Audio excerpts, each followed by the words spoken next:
Salut tout le monde et bienvenue dans ma save room.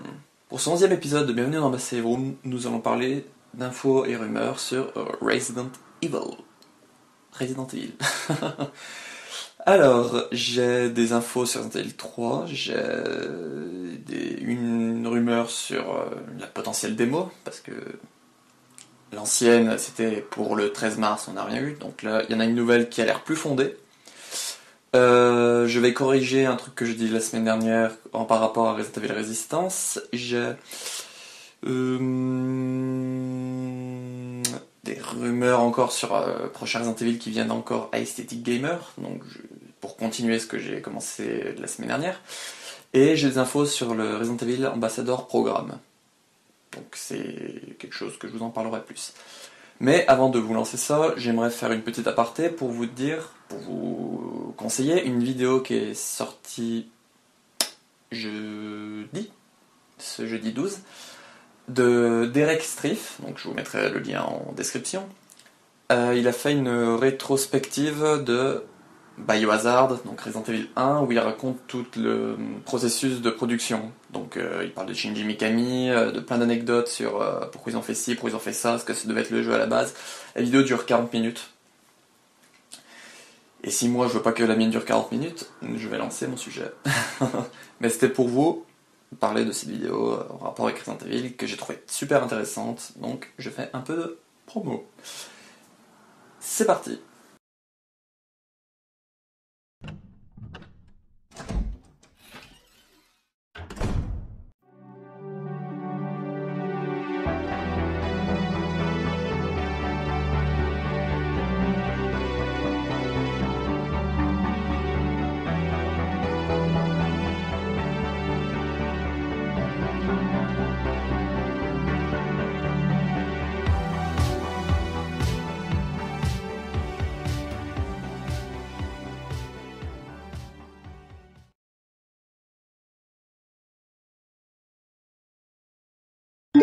Concernant les infos sur Resident Evil 3 Remake.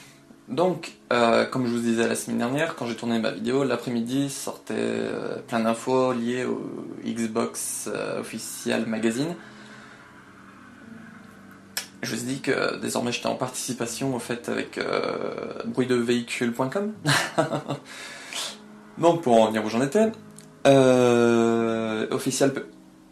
Xbox Official Magazine a dévoilé plein d'infos sur Resident Evil 3 Remake et aussi le magazine Edge. J'ai pas reçu officiel PlayStation Magazine, mais j'ai reçu le magazine Edge. Mais Biohazard France, que je vous parle souvent,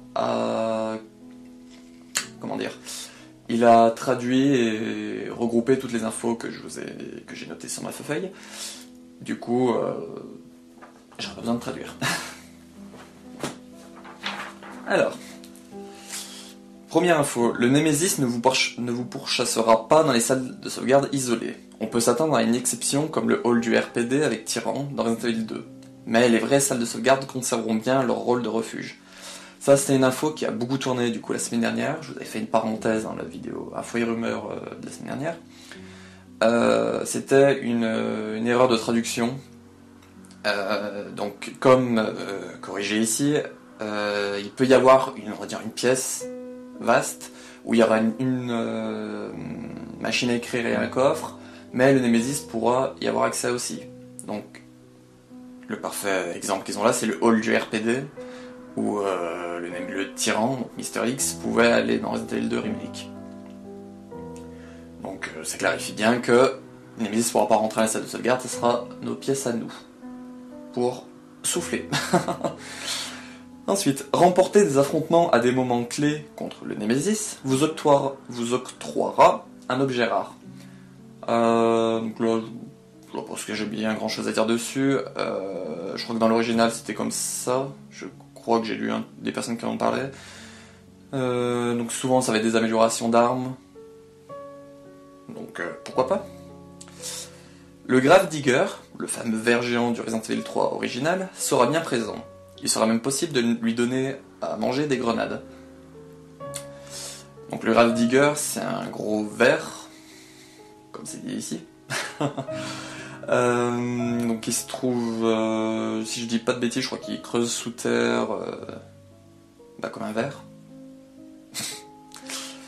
L'information là que j'ai trouvé intéressante, c'est qu'on pourra lui donner à manger des grenades. Sachant que les grenades et les couteaux ne servent plus en arme défensive, comment lui faire manger une grenade? On va devoir faire du lancer de balles comme il y a dans les fêtes foraines. Il va ouvrir la bouche et on va devoir faire aller... À voir. Les araignées géantes sont elles aussi confirmées, selon le magazine, et seraient bien différentes des Drain-Demos, les insectes géants. Là je comprends pas la comparaison, parce que c'est deux types d'ennemis différents, donc quand on dit serait bien différent des Drain-Demos, why? Donc les araignées géantes à la base sont dans Resident Evil 2 et 3, dans le 2 on les a pas eues, mais elles sont dans le 3. À voir. Parce que le 3 a l'air d'avoir quand même un sacré bestiaire.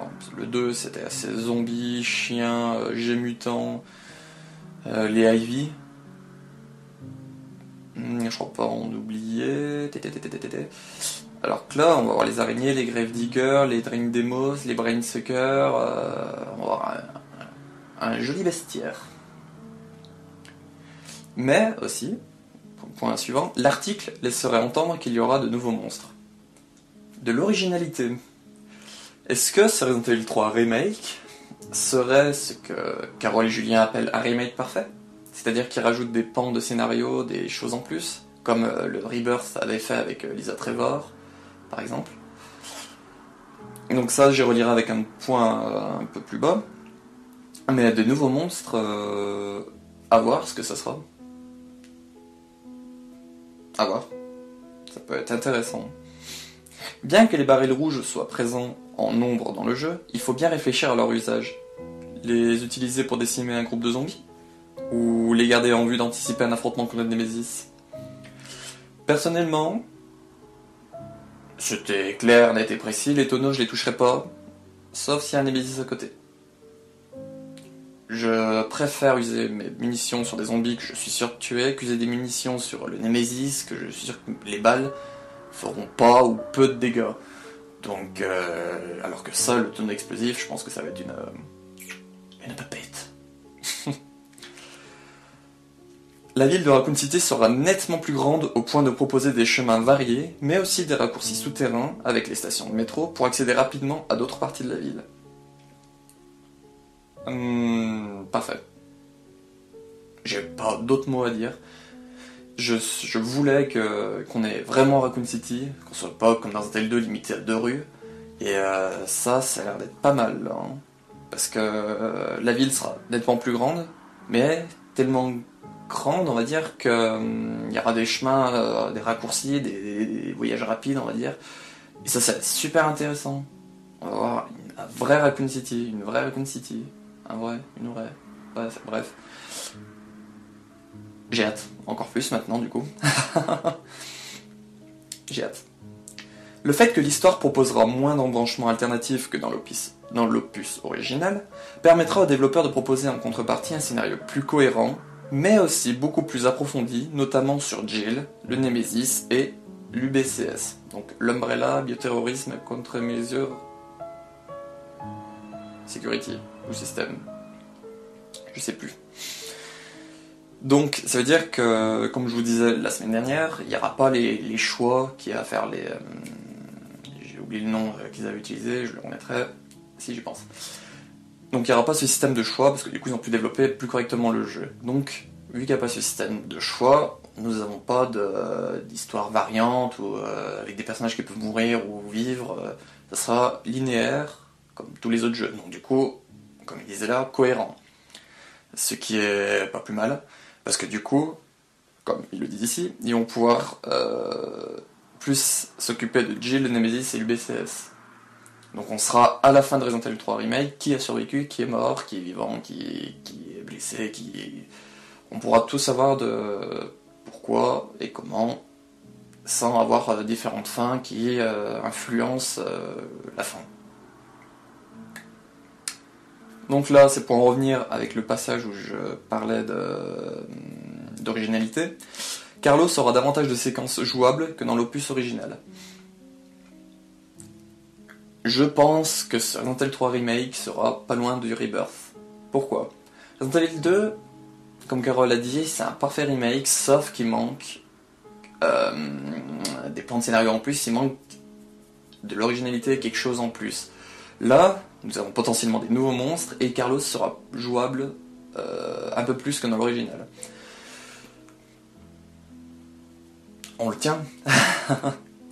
Je pense qu'ils ont compris qu'à Resident Evil 2 Remake, ils étaient restés un peu trop proches de l'histoire, en changeant 2-3 trucs, mais c'était assez proche. Que l'orphelinat, c'était une petite partie en plus avec Sherry.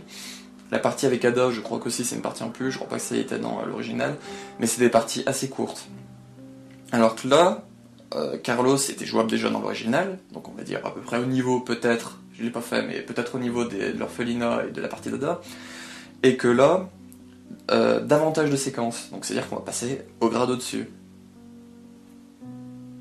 Je pense qu'on n'est pas loin du Rebirth. Je pense.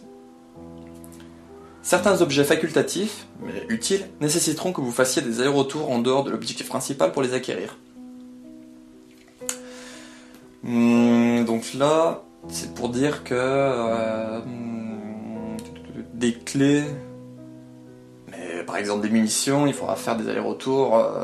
Par exemple, on va peut-être aller, je sais pas, dans la centrale électrique. C'est un exemple. J'ai pas joué à Resident Evil 3, donc je sais pas les lieux où on va. Par exemple, on va aller dans la centrale électrique de Resident Evil 3, on va activer un truc pour remettre le courant ou pour le couper, et du coup, on aura accès peut-être à une partie au début du jeu qu'on aura vu une porte fermée électroniquement, et que du coup, vu qu'il n'y aura plus d'électricité, sera ouverte. Donc on pourra aller dedans pour aller récupérer des trucs.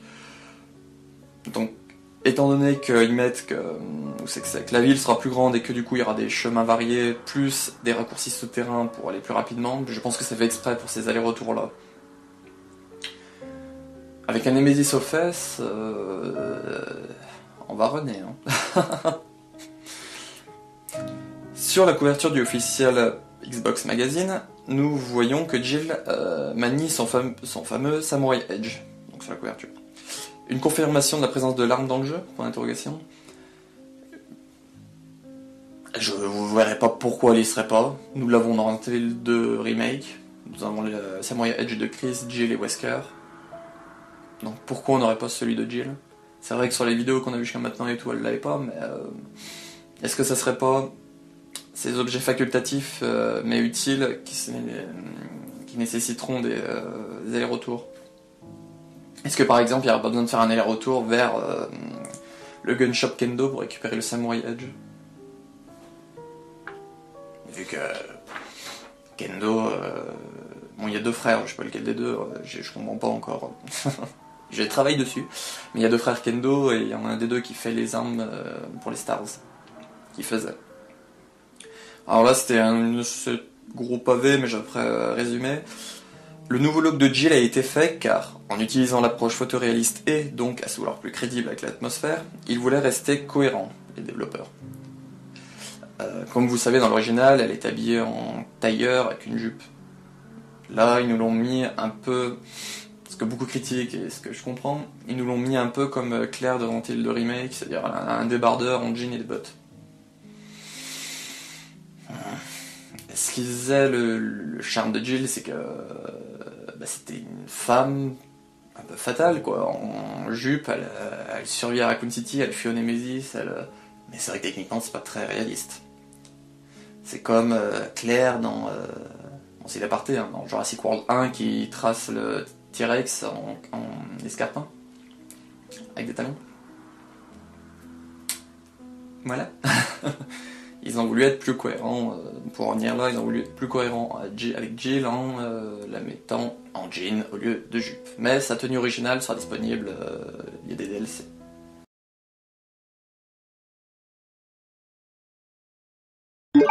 Concernant la rumeur sur Resident Evil 3 pour la démo.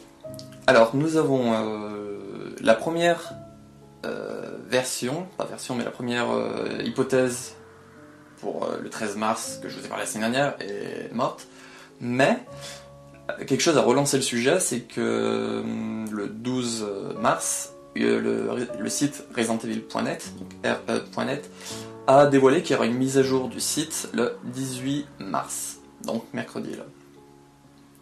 Pourquoi ça nous fait tenter à dire que la démo sera disponible après? Parce que en général, quand il y a une mise à jour du ResidentEvil.net, c'est qu'ils veulent ajouter quelque chose. La démo, en la faisant, je pense que ça enverra des données dans le ResidentEvil.net, parce que c'est un site qui, pour regrouper toutes les données que vous avez faites sur les Resident Evil, depuis Resident Evil 6, je crois. Oui, je crois que c'est depuis Resident Evil 6. À voir. Et du coup, en faisant la démo, en liant votre compte et en faisant la démo avec ce compte-là, vous aurez des infos sur ce que vous avez fait dans votre démo sur le site. Mais en plus, ce qui vient inciter pour une date, qui serait du coup maintenant le 20 mars, c'est Kat, donc Catastrophe, la community manager de Resident Evil, qui a dévoilé que la mise à jour de Resident Evil 2 était sortie 2 semaines avant le jeu. Le 20 mars, c'est 2 semaines avant le 3 avril. Et en petit bonus à ça, Aesthetic Gamer, hier, s'est livré à des questions-réponses sur Twitter, et une personne lui a demandé la démo, il a répondu le 20 mars. Donc, c'est pas officiel, mais est-ce qu'on l'aurait pas le 20 mars maintenant? Entre le site Reo.net qui se met à jour le 18, donc dans ces eaux-là après, et nous avons Catastrophe et Aesthetic Gamer qui nous disent le 20 mars. Bon, elle ne le dit pas clairement, Catastrophe, mais elle nous laisse présager en disant que c'était 2 semaines avant. On verra vendredi.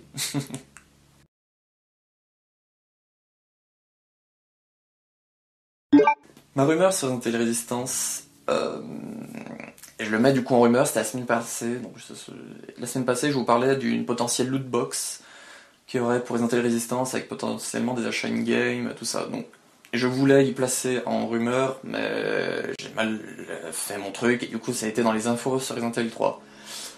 C'est une rumeur, il n'y a rien d'officiel. Donc certaines personnes disent même que les points qu'on voit en haut à droite de l'image, je vous la remettrai, les points qu'on voit en haut à droite de l'image, ce seraient des points que tu débloquerais en finissant le jeu, les parties. Donc c'est tout ce que j'avais à dire pour rectifier le tir.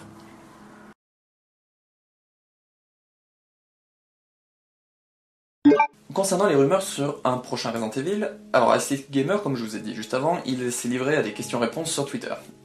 Il a dévoilé plein de choses, notamment que le jeu de 2021, donc il y a le jeu, vous savez, il y a 2 jeux pour l'année fiscale de Capcom, donc d'avril 2020 et d'avril 2021. Le premier c'est Resident Evil 3, bien évidemment, et il y a un deuxième jeu. Le deuxième jeu, à la base, il a dit que ça devait être un spin-off, mais que du coup ils ont fait quelque chose de plus important, aux dernières nouvelles qu'il a eu lui. Il attend la sortie de Resident Evil 3 pour en dire plus, mais tout le monde penche vraiment sur la sortie de Resident Evil 8 pour 2021. Parce qu'il dit qu'un titre important, et qu'en plus Capcom veut réduire les temps entre les jeux, entre les épisodes, entre le 7 et le 8, il a dit qu'il voulait pas 7-8 ans. Donc ça fait pas 7-8 ans, on en est loin encore, ça fait 2017 depuis le 7, donc on en est à 2 ans et quelques mois. 2 ans et 2 mois. Oui. Donc du coup on n'en est pas encore aux 7-8 ans, mais l'année prochaine ça ferait 3 ans à voir, mais c'est sûr qu'il y aura un Resident Evil l'année prochaine, 2021. Et à ça il rajoute que l'année dernière il disait que pour lui il y aurait des Resident Evil toutes les années. Là il nous confirme qu'il y aura un Resident Evil en 2021, il y a un Resident Evil en développement pour 2022, et qu'il pense, mais qu'il en est pas sûr, qu'il y en a un pour 2023. Que dire sur cette info? Moi ça me fait peur, parce que à force de faire des Resident Evil toutes les années, vous imaginez, en 2023 ça fera 5 années, 5 jeux Resident Evil. Le 2, le 3, celui en 2021, celui en 2022, celui en 2023. Moi j'ai peur que la série s'essouffle ou qu'elle fasse des bêtises. Comme il y en a qui disent qu'elle a commencé avec le 5, le 6, les épisodes comme ça. Ça fait peur. Après, si c'est un épisode RE8 l'année prochaine, ensuite 2022, le remake de Resident Evil Code of Veronica, et ensuite 2023 le remake de Resident Evil 1, parce que je veux un remake de Resident Evil 1. Donc si c'est ça, ça va, parce que du coup les deux autres sont des remakes, donc c'est pas eux qui... L'histoire est déjà prête, quoi, ils ont juste à la remodéliser, donc ils peuvent se concentrer après sur un épisode 9 ou un épisode... Je veux un Révélation 3. Je veux un Révélation 3. Donc, c'est vraiment à voir ce qu'ils vont nous faire en 2022 et 2023.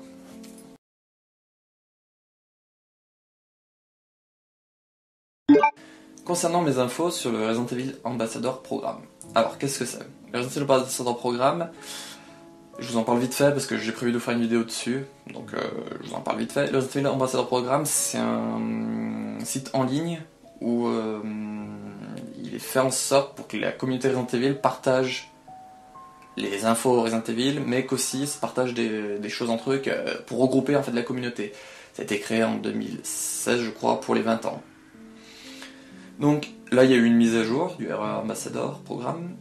La mise à jour ajoute la possibilité de sauvegarder sa carte Ambassador, parce qu'on possède une petite carte. Donc, comme je vous ai dit, je vous ferai une vidéo, donc je pense qu'elle sera la semaine prochaine, du coup, pour vous lier tout ça. La carte, il y a une petite image, il y a notre nom, il y a notre numéro de membre, c'est plein de petites bêtises comme ça. Et maintenant, il y a la possibilité de la sauvegarder pour pouvoir la partager sur ses comptes, pour pouvoir la partager, quoi. Donc il y a possibilité de faire ça. On a la possibilité de choisir la photo dessus en fonction des comptes liés. Parce qu'on peut lier plusieurs comptes. On peut lier le compte Twitter, le compte Facebook, le compte Instagram et le compte Capcom. Donc je crois que c'est celui qui est re.net, si j'ai pas de bêtises. Donc on peut lier ça, et vu que chaque compte, donc vous pouvez avoir votre compte Twitter une image genre un A, votre compte Facebook une image un B, votre compte Instagram un C, et votre compte Capcom c'est une image officielle Capcom, donc vous pouvez pas mettre un D, ce sera un logo d'Umbrella ou une tête de Léon, des conneries dans le genre. Donc là vous pouvez choisir entre l'image que vous voulez, alors qu'avant ça mettait automatiquement celle de Twitter je crois, parce que moi j'ai toujours eu celle que j'ai eue sur Twitter à chaque fois, du moins depuis que j'ai lié mon compte Twitter. En nouvelle option, nous avons 50 points peuvent être gagnés en suivant le compte officiel RE Ambassador sur Twitter. Donc il y a un compte officiel RE Ambassador sur Twitter qui a été créé suite à la mise à jour qu'on a eue là en janvier, qui a explosé je pense le nombre de membres, parce qu'il y en avait déjà de base mais on pouvait juste partager, alors que là maintenant on peut gagner des points, on peut faire plein de choses, je vous en parlerai dans la vidéo. Donc là on peut gagner 50 points en suivant le compte officiel RE Ambassador. Le bouton registration pour voir les détails de votre compte RE Ambassador est désormais à côté de votre carte d'identité RE Ambassador. Avant l'option registration, donc avant la mise à jour qu'il y a eu cette semaine, il était tout en bas de la page RE Ambassador, donc c'était un peu relou. Et maintenant il est disponible à côté de la carte et il est disponible aussi je crois en haut à côté de toutes les rubriques. Donc il est plus accessible. Si le compte RE.net est lié au compte Ambassador, la carte d'identité du compte de Ambassador apparaît sur la page RE.net. Donc là, normalement, j'ai fait une petite image, donc je devrais vous la mettre, elle devrait apparaître à l'écran. Sur le site en RE Ambassador, maintenant, à droite, donc de notre nom et de nos infos, nous avons la petite carte Ambassador. Donc ça j'ai trouvé ça super cool, c'est super sympa de lier ces deux comptes, parce que le RE.net aussi il est pas si utile que ça, c'est juste pour suivre sa progression dans les jeux, pour savoir combien de pourcentage on en est, des stats quoi. Donc qu'il lie le compte RE.net à Ambassador, c'est nickel.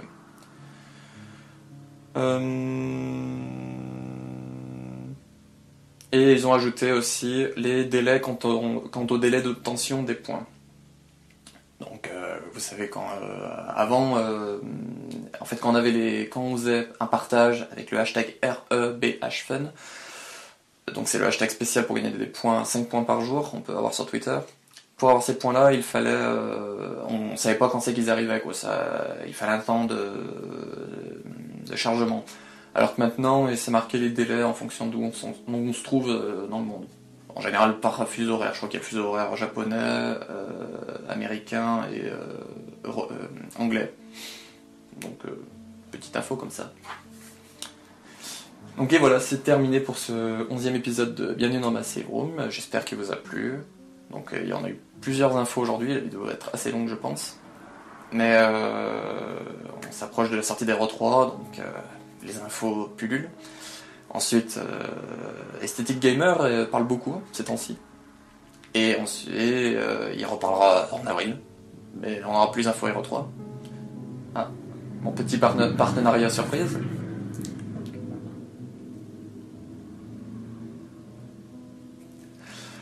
Et tout ça pour dire que, comme je vous ai dit, je prépare une vidéo sur le RE Ambassador Programme qui sortira cette semaine normalement.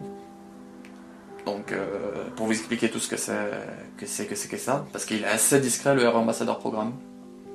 Je sais pas pourquoi. Donc j'espère faire un petit peu de pub pour ça en plus.